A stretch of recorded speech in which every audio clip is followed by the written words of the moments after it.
alikuwa mpole. Lakini tunaambiwa katika kitabu hiki cha Mathayo sura ya 28 mstari wa 28 unasema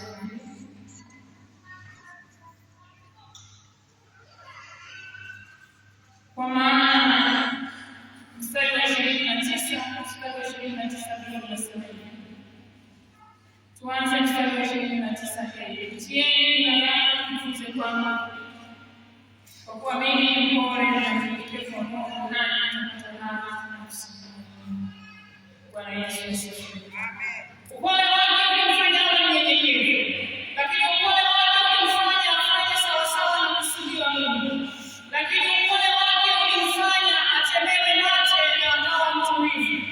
Upole wake ulimfanya kuwa mwalimu wa walimu ambaye alikuwa msikivu kuwasikiliza watu wengine.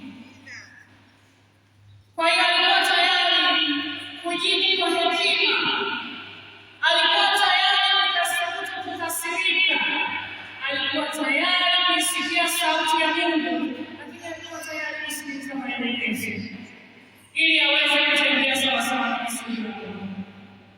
Lakini jambo la pili, Yesu Kristo mwana wa Mungu, yeye alikuwa mnyenyekevu sana. Ingawa alikuwa ni Bwana, alinyenyekea.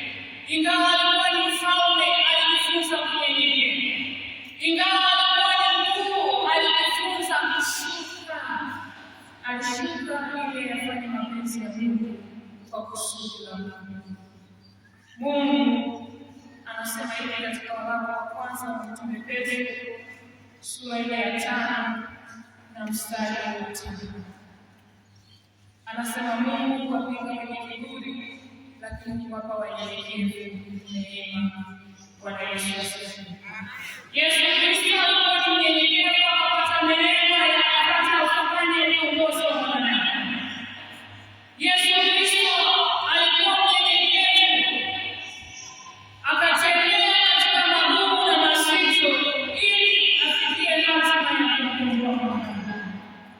Kwa hiyo tunapomwangalia Yesu tunaweza kujifunza jambo kwa namna ya kunyenyekea na kuwa wapole.